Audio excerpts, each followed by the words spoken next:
Hello, dear listeners. Today I get to interview Dana K. White from A Slob Comes Clean, which is one of my most favorite podcasts and blogs. It's been really helpful for me in learning how to keep my house better. And Dana likes to write about cleaning and organizing for people who aren't good at cleaning and organizing. And that's how she got started, was figuring out how to get out of her mess because things that worked for other people didn't work for her. Her latest book that just came out this week at the time of the recording is called Jesus Doesn't Care About Your Messy House. The subtitle is He Cares About Your Heart. And so we had a really fun conversation about how does Jesus interplay in our hearts, and how does that play along with our homes? We talked about identity, we talked about miracles, all kinds of fun things. So I hope you enjoy this as much as I enjoyed recording it. Welcome to A Word from Our Outpost, with Joseph and Crystal Gruber, a podcast for Catholic disciples who are wrestling to be missionary-minded in their normal, everyday lives. Come, Holy Spirit, teach us to pray. Be with us in this conversation and help us to see more deeply your love for us where we are. We ask all this in your holy name. Amen. In the name of the Father, Son, and the Holy Spirit. Amen. Well, dear listener, it is me here with Dana K. White. Dana is actually one of my favorite podcasters, and so I'm really excited to talk to her about her brand new book that came up. It's called Jesus Doesn't Care About Your Messy House. The subtitle is He Cares About Your Heart, so just in case you're feeling a little scandalized. But Dana talks a lot about cleaning and decluttering, and she's my go-to for all of that. And so I was very excited at the opportunity to talk to her about this book that talks about cleaning and decluttering in Jesus. Dana, I'd love for you to just share a little bit about who you are with our audience and what you're about and what brought you to writing a cleaning book about Jesus. It's a long story. I'll try to make as short as possible. But so I'm Dana K. White. I teach people how to declutter, but I don't do it from a place of strength. I do it from a place of weakness, as far as this is my struggle, right? Like, this is my lifelong struggle. Had no intention of this being the thing I was going to write about for a career, but I wanted to be a writer. And I wanted to write about, women's issues and motherhood and things like that. But I feared, because my house was a disaster, that I would have to hide part of me, that I didn't want to live in fear that someone would find out what my house looked like and just dismiss me, right? And so I thought, I got to get my house under control first. I tried, still couldn't do it. And then, in a moment of prayer, in a moment of crying out to God, why have you not fixed me? Because it's keeping me from doing the thing that God was calling me to do, which was to encourage women. I felt God just basically write about that. And so I thought I was starting a practice blog back in 2009. I made up a fake name. I had no intention of this being the thing that would continue. But I wanted to learn about blogging and have a way to focus on my home, to stay focused, to finally figured out this issue.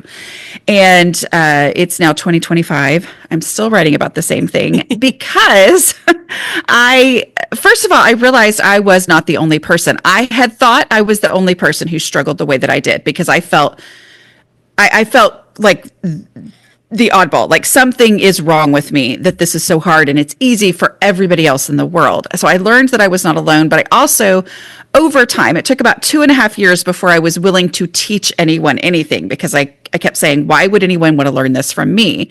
But it took about 2.5 years.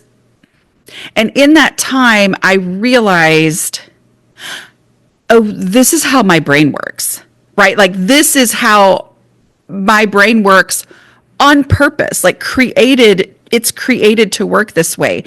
I have a different brain than the brain of someone who is naturally organized. And that was not a mistake on God's part. He made me this way. And so that freedom of realizing that that's why traditional organizing advice always felt so confusing to me. The freedom to say, I don't have to feel like a failure because that advice doesn't work for me. Instead, I'm free to figure out what does work for me. And that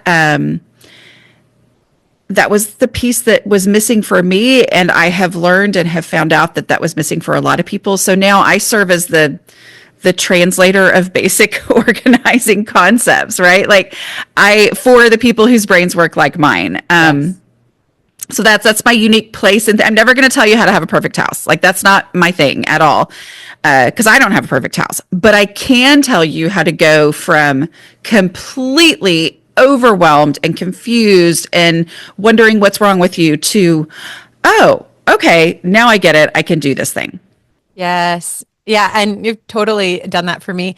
I loved, there's so much that I'm excited to dive into with you, Dana. I think one of the things that stood out to me in your book, just based on what you shared just now, is how you and your husband on your anniversary, you share with each other things that you've learned. And your husband says to you 1 year shortly after you've started your decluttering journey, something to the effect of, I'm glad to know that this is what's wrong with you, or something like that. Yeah. He said, and I always want to make it clear that he was being kind and he was feeling very weird about what he was saying, but he was like, I've realized there actually is something wrong with you. And he said, don't take this the wrong way. And I knew exactly what he meant. Yes. And I took it as a huge compliment. Yes. Because what he was saying was, I mean, it's normal, especially when you live with somebody and there's the normal stresses that come along with that, right? To take it personally when they do something, right? Like for our big joke is, which is a joke, but it's also not, right? Is that I leave cabinet doors open. I don't notice that they're open. Like it just doesn't cross my mind that they're open. Like it does not register at all in my brain. And he used to take it personally when he would bang his head on the door, like, oh my word, does she not care? Does she, and so this realization of, and he went on to explain, he was like, I've realized it is not intentional. Yes. That the house gets messy. You are not purposely saying, I don't care, so I'm leaving this pile. Instead, you get caught up in doing something and these things just happen and you don't realize it. And so feeling understood. Yes.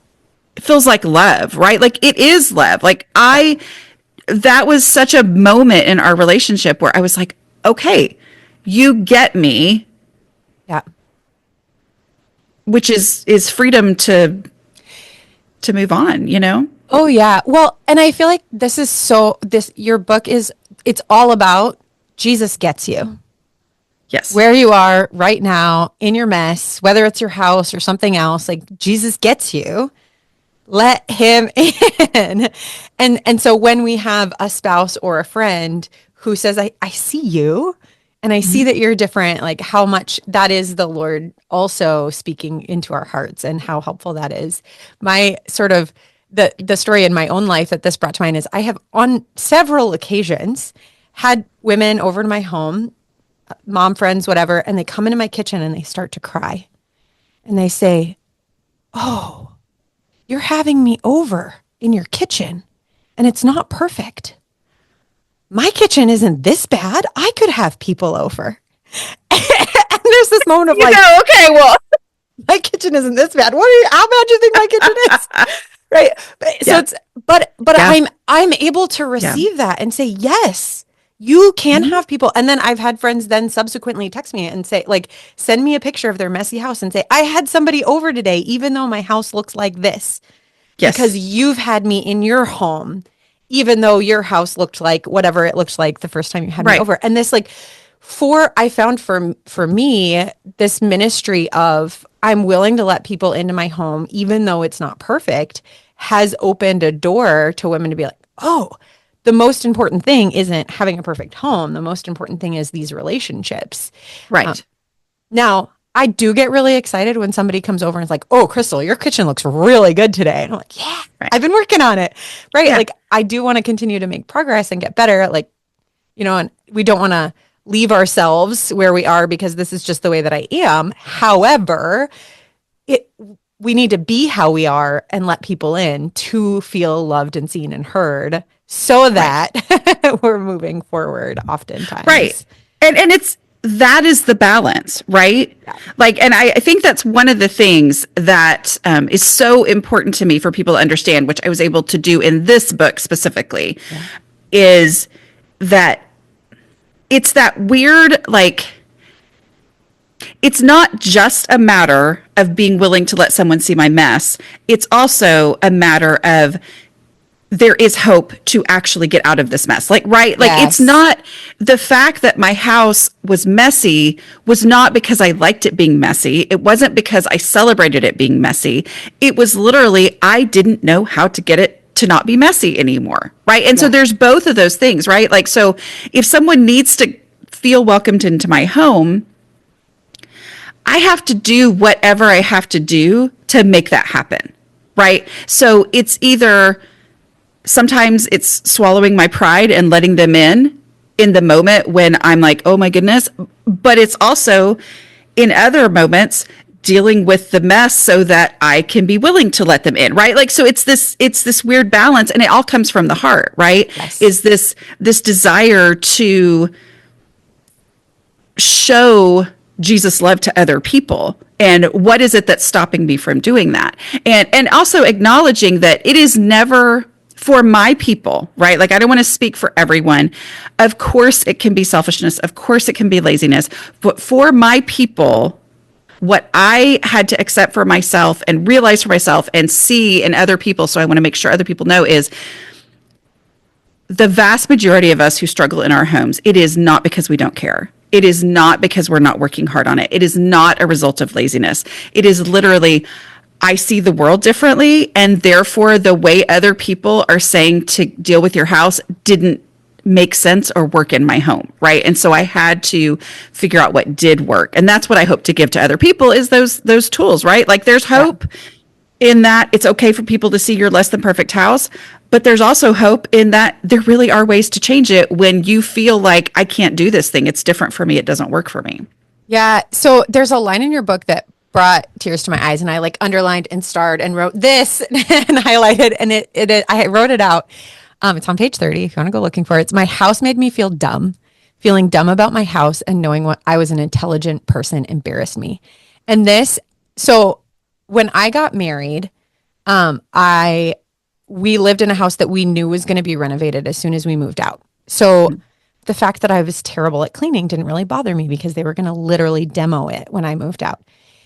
And then we moved to another place, rental property, and my husband had like inferred a couple of times that maybe I had never cleaned a bathroom ever in our marriage. And at this point, we'd been married for like 5 years and had 2 children. And he was going on a mission trip.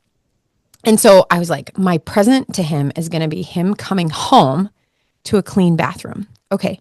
I'm like in my early 30s. I have a degree in biomedical engineering. And I make a goal for the week. My only goal, the only thing I want to get done this week is clean the bathroom. And I'm like, I don't even know where to start. And I felt like such an idiot. So I'm like looking up YouTube videos, trying to figure out how to clean a bathroom. I was like, oh, Houston, we have a problem, right? Because it's this, I had been, and often still am, paralyzed by, I'm a smart woman. I do all these cool things. I have all these awesome gifts and talents. And yet my buffet always has crap on it, no matter what I do. Right? Like, what is my problem? Like, my toilet bowl is always gross, no matter what I do. Right? It's because I'm not doing anything, right? And so one of the things that you talked about in your book that I really loved the idea of was the slow miracle. Mm-hmm. And this desire, I think oftentimes we go on a weekend retreat and we have this awesome moment with Jesus, and we think if only everybody was out of my house for the weekend, I would get it under control and all of these things. And we're waiting for this moment. And another quote that I'd written down that I really liked, I see the dramatic effect of not waiting for a dramatic moment, right? That like when we wait for this moment, like either it doesn't happen, or if it does happen, it's not what sustains. And so, yeah, my favorite idea from your book that I'd love to hear you talk more about is this, like, it's not the weekend sprints, it's the daily bits, the slow miracle of doing a little bit every day and being attentive to, like, this isn't a spiritual issue. Just pick up the thing and put it in the trash. Like, it's a slow process that's just my nature needing to be engaged in a way that makes sense to me that I had not known before. Exactly. Like, it's that idea, I think the word habits can be very confusing, right? Like, because it is all about the things that are done consistently. Like, that was actually the thing that changed my home. Like you were talking about, you are an intelligent person, right? Like, I have a project brain. Like, I really do well at projects, and people view me as organized who've seen me direct a play. Like, I was a theater arts teacher, right? And so I can wrangle and figure out and see all the processes and how things need to work and make sure people know exactly where to be and when to be there and what they're going to do while they're there. So that, like, all the things, I can organize 500 people in a way that most people can't, right? Yeah. And so I would take that ability, and I would think, I just have to apply that to this unsolvable thing of my house. And then that's where the whole, okay, so just everybody get out for a week, And yet I wasn't actually, I would get my house under control. My husband and I used to sarcastically laugh at each other together when we would have a party. Like, I could have people over. I just needed 2 weeks to get ready, right? And so I would get everything perfect, although everything was actually shoved in our bedroom because we could lock that door, right? And then I would look around and I'd be like, I just need to keep it this way. And we would both go, like, we were just laughing because we were like, it never stays this way, right? Like, it just goes right back, or even worse than it was before. But it's because I was treating my house as a project and I didn't understand the value of those daily things, because I thought of them as maintenance. And why would I want to maintain a house that's like this? I need to get it under control and then maintain it. And when I just started doing the maintenance tasks, that's what actually changed my home, right? From the beginning. But what were we talking about? What was the question? Well, the slow miracle. My brain. The what? The slow miracle. The slow miracle. Exactly. So as I'm working on this, the doing is what helped me understand, right? Like, I was wanting to research and find out the best way to actually do the thing before doing the thing. Mm-hmm. But then the actual doing the thing, not even knowing if it was the right thing to do, is what gave me the things that my brain needed, right? So it has never become a thing where I'm like, oh, I'm doing the dishes again, and I didn't even realize that I was doing the dishes, right? Like, it's just, it's so normal and natural. And anyway, and all the people who are like, oh, I can't go to bed without if there's dirty dishes in the sink. And I'm like, I'm very good at that. Like, it literally never crosses my mind. Like, it's been funny, doing these interviews, because there's all the range of people who are like ready to talk about this. And the people who are like, I say stuff like that and they go, what? Like, that's what? Like, you still could go to bed with dish dirty dishes in the sink? I'm like, yeah. It does not cross my mind to clean the kitchen. But it's the data, right, that I have collected of the experience of when I do the dishes, even when I don't feel like it, and the impact that it has. The reality of dishes math, which is 1 day's worth of dishes takes me 10 to 15 minutes. 2 days worth of dishes takes an hour. It does not work the way it should work mathematically, right? And so this experience of doing it both the right way and experiencing the positive, and then the wrong way and experiencing the negative after having, but all of these things together is what gets me to do the dishes at night. It's not this, oh, I've done it enough that I can't not do it. Oh, I cannot do it, right? I have to go through this in my brain almost every night. Like, it's not quite as much of a struggle every single night, but there are still nights where it's almost as much of a struggle as it was before. But I'm taking these things that I have learned And then that is what has changed my home. Yes. Yeah. Several things are coming to mind. Whenever you talk about my people, I'm like, oh, I'm totally one of your people. So my brain is also going in 17 different directions right now. I think the thing that's sticking out to me the most, well, one real quick thing is I was talking to a friend of mine who she runs a tight ship in her house. There's never dirty dishes, and she's trained her kids this way. And one of her kiddos was babysitting another family. I was like, Mom, they just have like dirty dishes in their sink. Like, I don't understand it. I said, she can come to my house. I'll teach her all about how to leave dirty dishes in the sink. But it's like the way that and I think for me, and this has been my impression in following your work, Dana, is that like for some of us, we want to just figure it out. We want to just know the right way. I want to just figure out, I want to know the right way. And then I feel frustrated and halted when it takes experimentation and learning. Yeah. Like, let's just get it right the first time. And that's not how this works. And it's not how it works in decluttering and cleaning my home. And it's not how it works in the spiritual life either. And it was so fun for me reading your book. And this week particularly, I was like trying to get it done before the interview, and everything my husband was bringing out, I was like, oh, this is also like decluttering. Oh, this is also like cleaning. I'm sorry. I'm a little obsessed right now. I love it. But it was just really neat to see, like doing the dishes every day. It's the same as taking time to pray every day. If you want to have a relationship with the Lord, you need to sit down with his word every day. If you want your kitchen to be clean, you need to clean your kitchen every day.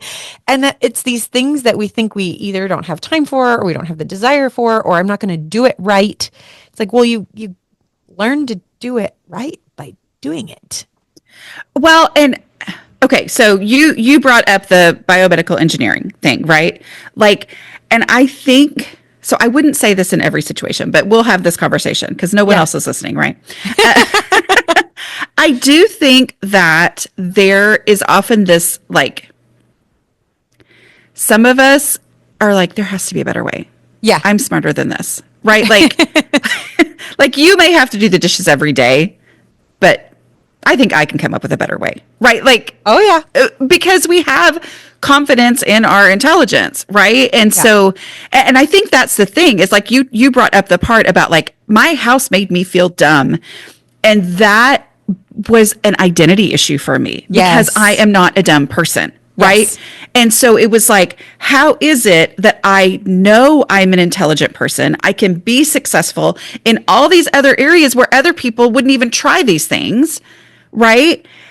And yet my house looks like this. Like, what? This disconnect is a big part of the problem. And that's one of the things as I wrote about this, the slow miracle part is, God not answering my prayer for enough years that I was desperate enough to write about my deep, dark, shameful secret, right? Like that's all part of it, because in the writing about it was how I learned that my brain works differently, because I was writing about it on a blog where people were reading it, and I had assumed people would say, this is embarrassing, you should not put this stuff on the internet. And instead they were saying, me too. These are my thoughts. These are my struggles. And it was in the olden days of the internet, right? In 2009, where it was on Blogspot. And if somebody left a comment, you could click on their name and go read their bio, right? Like that's how it used to be. And people would leave a comment and I would go click on their bio and I would see that they were artists and poets and highly intelligent, successful, highly creative women. And I was like, oh, okay, there is a common thread. Not that all creative people are messy, but the vast majority of messy people are highly creative, right? Yeah. And I know that sometimes different people say, I'm not creative and I'm like, actually, you are. Like a lot of mathematics requires, I believe, a brain that thinks differently, right? Like all of it's fascinating to me, the people who relate to this, but as a rule, they are very intelligent, highly creative people who think differently. And that's why we see our homes differently and all these things that we're talking about. Yeah. Well, and the identity piece is so interesting to me, both in how it plays into decluttering and how it plays into our relationship with the Lord. Because for me, and you touched on this in this book, and it really hit my heart of in a particular, like you share a story of like being terrible at basketball as a teenager or something like that, and it's like, it didn't matter to you because like you didn't identify as being a basketball player. But when you were a stay-at-home mom and your house was still a mess, that bothered you that you were bad at it. And that was for me, I've also had that experience. It bothers me that I don't keep my home well as a stay-at-home mom. Like, what am I doing with myself if I can't keep my floors swept, and that has hits into my identity. And I had a spiritual director when my kids were really young who really called me out on this of like, whether or not your floors are clean is in your way of your relationship with the Lord. Like, you're not willing to let him into your house if you haven't, and into your motherhood if you haven't swept your floors, and yet you won't sweep your floors, so you won't let him in. Like, what's going on here? And it was like, oh, well, if I can't figure out how to do it perfectly because I'm smart or whatever, then it's like, you just got to do the thing. But then it's when it's all tangled up with identity and how does the Lord see me and how do other people see me? And I don't want them to, and it becomes, it feels so heavy and complicated.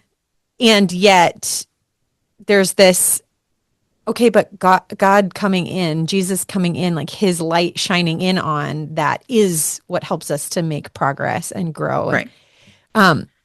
Yeah, we talk a lot in my husband and I about how grace builds on nature, and like that, like we are given grace freely. And you talk a lot about this in your book as well, right? Like that Jesus, he has died on the cross for us. Like he gives us our grace. We become, as we engage with our own nature, in our willingness to change, in our acceptance of reality, when we engage in that nature, grace builds more, and like we become more receptive to it. It's always there. We become more receptive to it. Anyways, I don't know where I was going with all that. No, but identity and grace, and absolutely. Like that, at the end of the book, I'm not sure if you got there, but I talk about this verse about Jesus knocking on your door. Yes, I love that part. And the childhood teachers who would use that as a way to encourage us to, they give us the visual picture of, wouldn't you be embarrassed if Jesus knocked on your door and your room was a mess, right? Like, shouldn't you clean up your room so that, and it's one of those times where I go, I wonder what they were actually saying versus what I was hearing. Yeah. Because what I was hearing when I heard, wouldn't you be embarrassed if Jesus knocked on your door and your room was a mess? I was picturing my room that was always a mess that drove my mother bananas, right? Like, it was never from her not trying or her not teaching. It was just, this is my default, was this space that was messy. And so I heard that and thought, I better hope Jesus never knocks on my door, right? And that idea, I look back now and I go, that's the idea that I have to clean up my life, myself, all of this before engaging with Jesus. And that is actually the complete opposite of what God is asking for us, from us, right? Like you said, the grace is there. It has been given.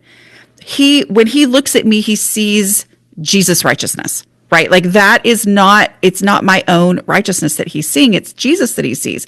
And so this letting him into the mess, like, that's actually what I needed to hear was, whatever your room looks like, let Jesus come on in.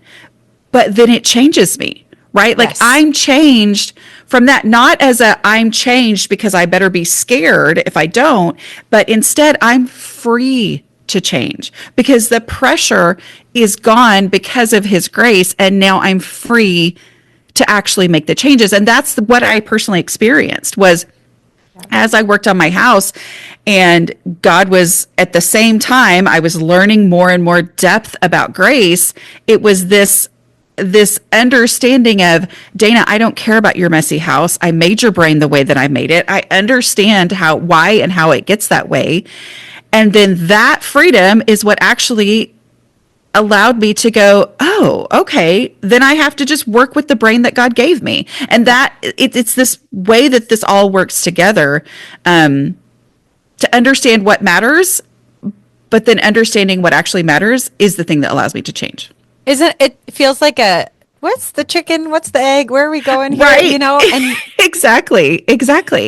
and yet Jesus first is ultimately Yes. Like if the it comes answer. down to it, Yeah. focus on Jesus. You know what I mean? Like if it comes down to it and you're like, which one? Jesus is always the answer. Amen. Right. Yeah.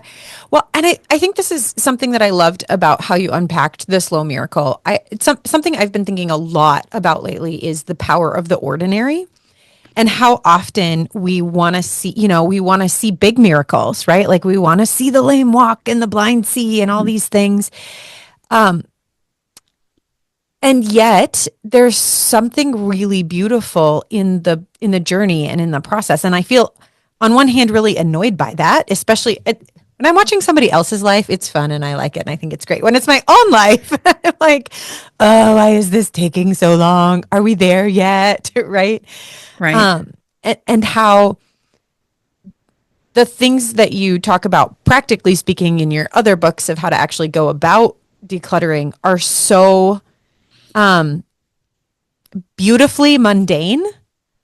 Right? It's like, okay, just go looking for trash. This morning I was looking for something that I couldn't find in the bathroom. And I was like, oh, but here's trash. Why don't I put it in the garbage? And it's just Yeah. like these little simple things where I'm like, okay, that drawer is still a mess. It still needs to be cleaned out, but there's 3 less pieces of trash in it. And that is progress. And for so long, I would have been like, well, it's not worth taking the trash out, which, by the way, if you dig into Dana's stuff, which I highly recommend, and all the links will be in the, the show notes, but the very first thing is just look for trash, take out trash. And so to do that, it's like, okay, that made a difference. That's worthwhile. And this is so true in the spiritual life as well. Like just to stop and say a little prayer, or to remember somebody you said you'd pray for while you're washing the dishes, or all these little things, they matter.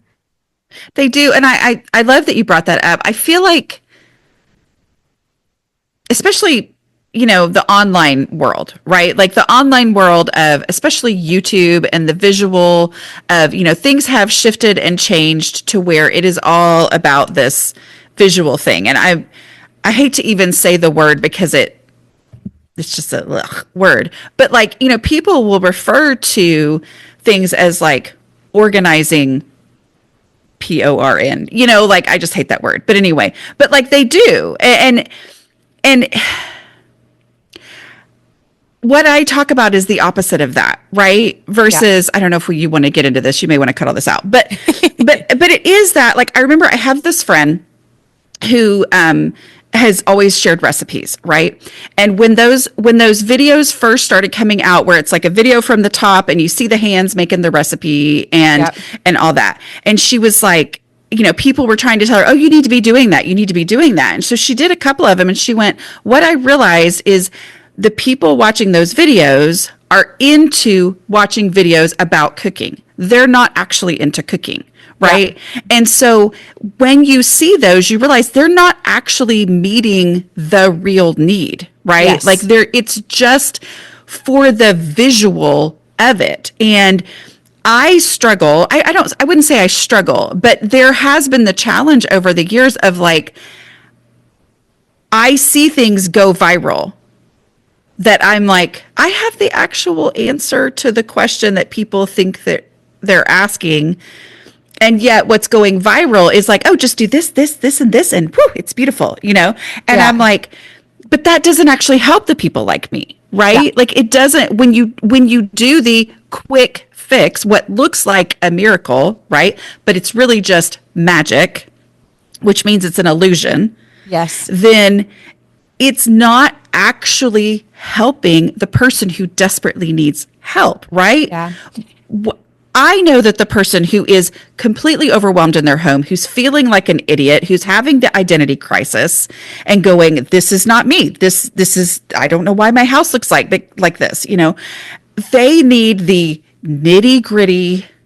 Let me just start with trash every single time. I find that is people are like, you say the same things over and over. The people who really get it and need it, they're like, thank you for saying the same things over Can and you over. say that one more time, Dana?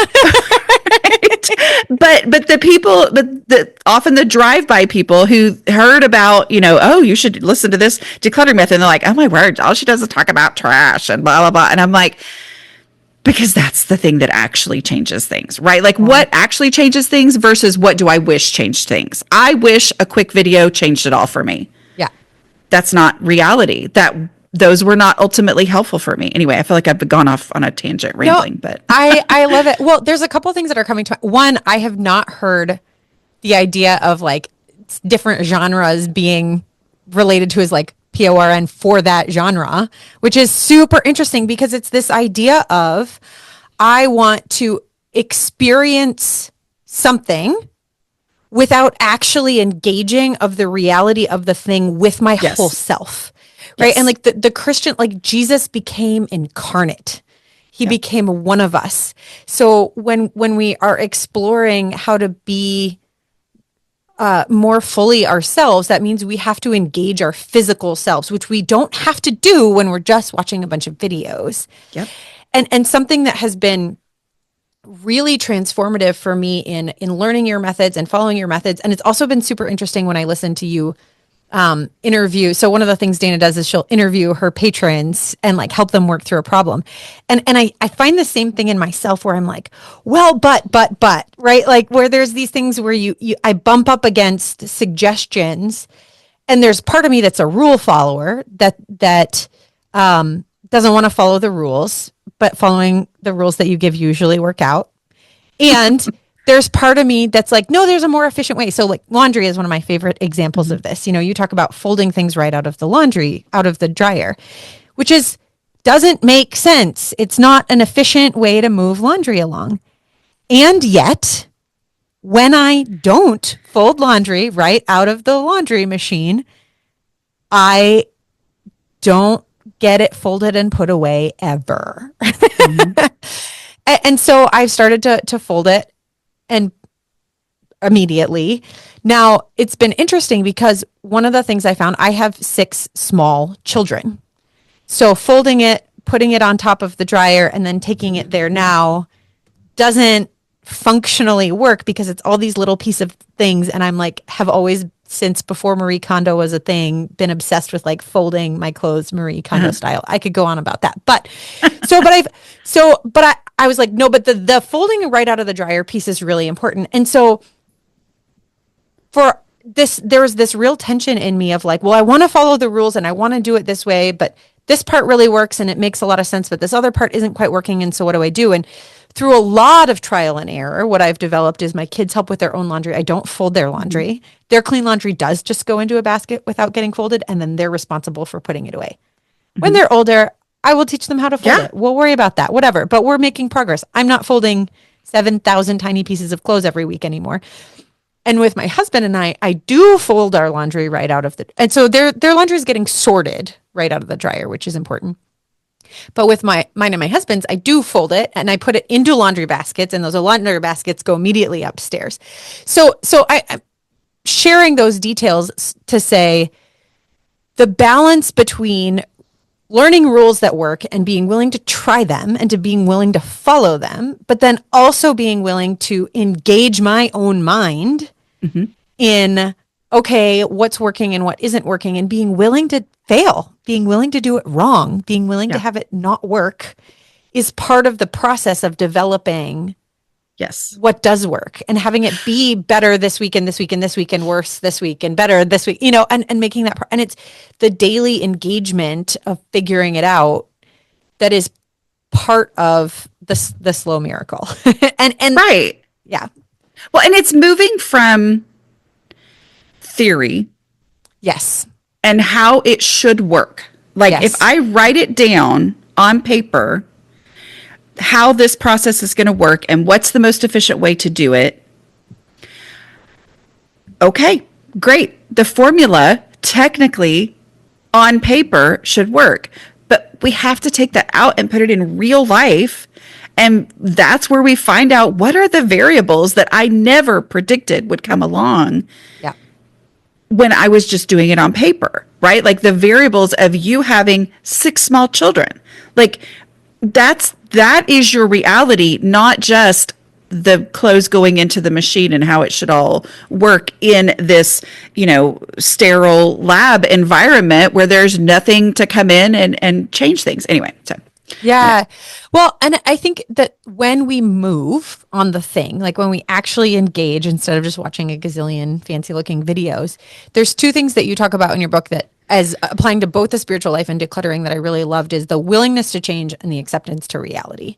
You have to be willing to engage so that things change, but then you also have to accept the reality of how much space you actually have or what your particular circumstances are. And isn't that so true also of the spiritual life? Like if we want to have a deeper relationship with God, we have to be willing to change.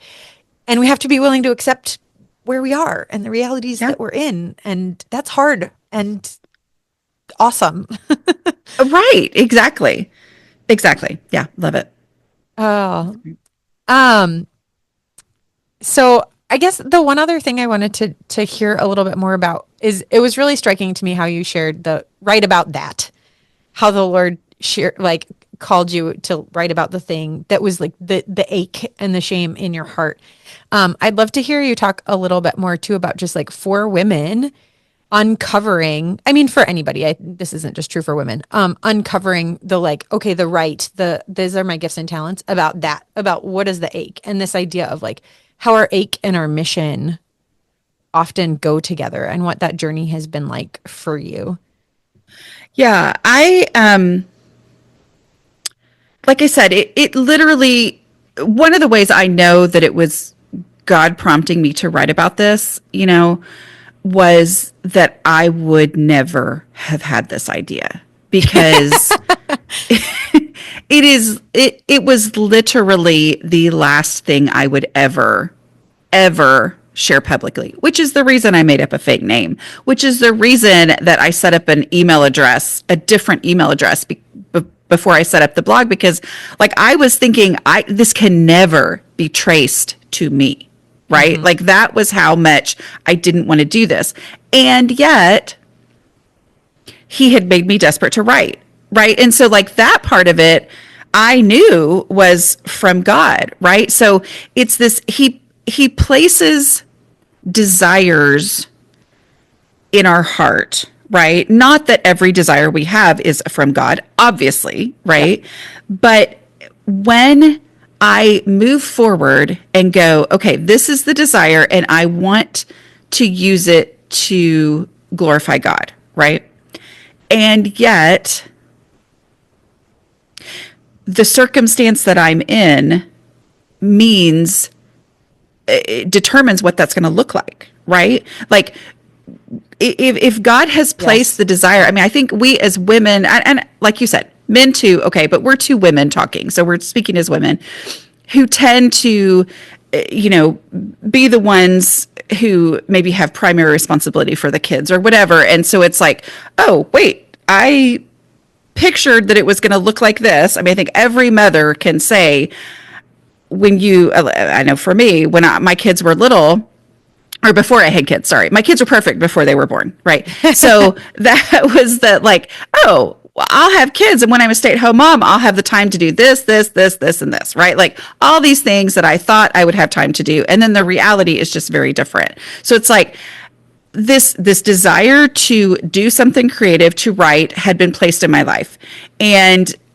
I just knew that was what I wanted to do. And I was like working. I was volunteering with this mom's group, and we were going to be asking certain people to volunteer for something that was it was kind of asking a lot of them, right? And I said, well, I'll write up a letter for it. And so I just wrote up a letter for it, and I brought it to the meeting, and people read it, and they were like, this is so good. And I was like, I mean, because I had taken creative writing, I enjoyed that, but I was like, oh, really? Oh, okay, because I'm a stay-at-home mom and I've got breast milk stains on my, that was the stage of life that I was at, right? Yeah. So to have this validation, they were just like, can't believe how good this letter is. Like that letter was life-changing to me, right? Because yes, I like to write, and I had this vague idea that maybe someday I could start writing, but I didn't have the time or the bandwidth to be doing this when I had little kids, right? And then I was a theater arts teacher. I was in the Christmas choir production, went to a rehearsal, and could tell that they really needed my help. But I'm also not the type of person to be like, I'll take over, And so I wrote out a script and called the choir director. Like, I literally had a script in my hand. I remember I was standing and I was just like, hey, just wanted to let you know that I have experience in directing things. And if you would like for me to help out in any way at rehearsals, because I didn't want to make anybody else look bad for how the rehearsal was the day before, but I was like, nobody's going to know unless I tell him, right? Like, he has no idea that I'm a theater person and that directing is my jam, So I remember that, and then directed one rehearsal awkwardly because I was coming in and he was like, here, have Dana do this. And he called me the next day. He was like, we're putting you on payroll and we're, so amazing. But because of that, he said to me, like, the next year when it was time to, I'd come in and helped, the next year he's like, okay, Dana, this is what I'm thinking. So when can you write the script? And I was like, I can't write a script. Like, that makes no sense. But I did it, right? Because I said, no, I can't do that. But then I did it and I wrote the script, and and then I got great feedback from that. So it was like, what are the opportunities that I have to serve in a way? This is just a thing that I'm in, and have an opportunity. And then you get that little bit of feedback and you go, oh, okay, maybe I can do this. And it lit a fire in me to write, which brought me to to this point of desperation that made me desperate enough to write about this. And then writing about this has become my ministry. Like, I wanted to encourage women. I get to do that.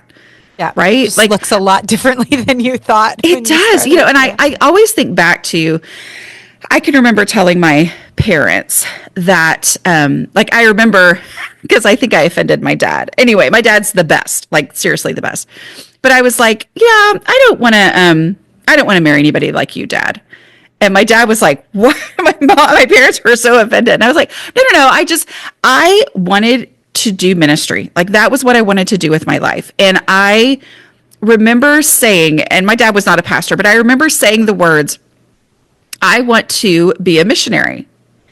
I don't want to be a pastor's wife, because a pastor's wife is a pastor's wife, but a missionary's wife is a missionary. Like, that was my, like, literally at the age of 6, 7, 8, somewhere around in there, that was my thought process. Right. And that has always been my passion. And I went overseas. I did missions for a couple years before I got married. God really had to wrestle me through accepting that the dinky little town in Texas that we are in is our mission field. Like, it is, like, because for a long time I was like, really, what is this? And then God was like, no, this is where I have you. This is your mission field. Yeah. And he's given me this platform where my first 3 books have nothing to do with Jesus, right? Like, they are just the practical how to get your house under control, which means that I have relationships through this ministry with a lot of people who it's not church for them. Do you know what I mean? Like, it's that difference between a pastor's wife and a missionary, right? Like, it's not just the people who are there to hear about Jesus, but it is the people who are there because we have a relationship, because we've connected over this thing that God led me to write about, right? And so that's why this book exists. I'm not sure why I got off on this subject, but anyway, but that's why this book exists, because I'm like, I can't not share my faith, and I have a lot of people who I love desperately. Yeah. That I have met through this even though I don't necessarily know their name, right? But I love the people who follow me, and I have to bring Jesus into that because it's the most important thing in the world to me. Anyway, what were we talking about? I don't remember. Sorry. No, no, they're right about that. That the like the ache in our heart, Yeah. like where Yeah. no, there's a quote and I don't remember it precisely, but the gist of it is basically like where your deepest hurt is, there also is where your mission is. Yeah. And like Jesus, he loves the whole world desperately, and he gives each of us a little piece of that. And so I love the connection of you being willing to share what is shameful and hard and embarrassing in your life, and how that has given you the opportunity to share Jesus's love with people who connect with you over their messy houses. But I wasn't willing to share. I think that's the thing is he got me, he had to like drag me to that point. Like, that's why I always say like, Yes. it was like, I think it was about 2.5 years after I started the blog that I wrote my first ebook, right? Yeah. The 28 Days to Hope for Your Home. And that was the moment where I went, okay, I'm doing the thing I was desperate to do. I'm writing. Like, I'm writing an actual, and it was an ebook, you know, so I didn't know if it would take off, but it did. Yeah. And I was like, I wanted to write. That was the moment where I said, I'm going to put my real name on this. Because, but it took so much time before I was willing to use my real name. But then also the desperation is the thing that caused me to even write at all, even though I thought I was putting all these boundaries around it to maintain my, you know, this whatever. So I think it's that the desire and then the actual reality that he puts you in, those two things together, and being like, okay, this is the thing all along that God had designed me to write about. This was his plan. His plan is always better. Yes. Always. Right. But all I knew in the moment where I started writing was that I was going to start writing. That's it. Like, I didn't know how any of this was going to play out. I didn't know how much richer and better this would be as a ministry than what I had envisioned all along. But all I had to do was just It makes me write think that first post. Yeah. Frozen always comes to mind. Just do the next right thing. Yes, Like, exactly. just take one more step in Yeah. faith. Like, he doesn't show us the whole path, but if when we're being attentive, the next things lead. Well, and I like you even share, you didn't even tell your husband at first that this is what you were doing. I didn't. He knew I wanted to start a blog. And it wasn't that he was discouraging in any way. It was literally just that I had tried all the different ways to get my house under control. Yeah. And I knew that I'd failed every time. And I knew that he was always supportive and always wanting to help me, but I was always hanging on by a thread and I would always fail. And so it was just kind of that like holding your breath thing, This you know, is gonna of fail like, too, probably. yeah, that's what I assumed. And when I did say something, he was like, well, I wondered because the house is looking really different. But, You know, it's interesting. I know we're running out of time. The thing that's really fascinating to me in what you were just sharing is, you know, I think so often we think about, I think about using my gifts and talents to do the thing I don't like doing. And so like your example of like, well, project brain, I have a good project brain. Let's apply that to my house. But that doesn't always work. right. And yet God gives us the desires of our heart. And so being attentive to, okay, if I love writing and project brain doesn't work, maybe I'll write about what I'm doing and that will motivate me, right? And that there are these creative ways that the Lord calls out in us, but we've got to listen. We've got to have that moment to hear him say, right, about that, or insert your gift here about something that surprises you there. that right. Like there's it's so unformulaic and yet so formulaic to hear you say like, there's something that you know is your gift and your talent and the desire of your heart. And there's something else that the Lord is connecting that to. And it's that connection of how the Lord made you to be in relationship with him that can be the driving force, which is a different way than, oh, well, he made me to have a project brain, so I'll apply that here. Like, not quite, you know, just Exactly. Fascinating. Well, I'd love for you to share with our audience, Dana, where they can find you and your book and learn how to do what you do if they feel Yeah. like, oh, I'm this people. Yeah. If you can Google me, just always put the K in my name, because there is a man named Dana White who runs the Ultimate Fighting whatever thing. That is not me. Oh, interesting. But if you search just Dana White, that's who you're going to find. But if you put Dana K. White, you'll find me everywhere. So my books are wherever books are sold. You can go to my website, which is aslobcomesclean.com, which is the name that God gave me right there in the beginning. It's still called that. And that has links to my YouTube and podcasts and years and years and years worth of blog posts of the actual process. Like, I was to say, including the original yeah, messes and transformation. right. Which is, I know, believe me, I would love to just delete all that, right? But I know how important it is for the person like me who had tried so many times to be like, do you really know how messy? I mean, like, how messy are you talking about? I get that all the time from people. Like, how messy was it? And I'm like, the pictures are still there.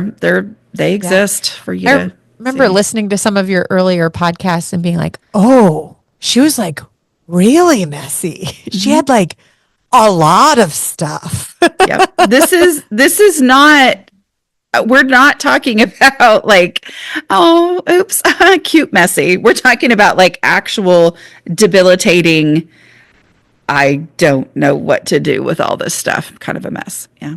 It's super inspiring to see. Thank you for being willing to share that. Thank you. And your Thanks gifts for of writing. your encouragement. What? And your gift of writing as well. I love listening and reading your writing. I'll be like laughing out loud. My kids are like, why are you laughing? And then I'll read it to them. They're like, I don't get it. I'm like, oh, you wouldn't.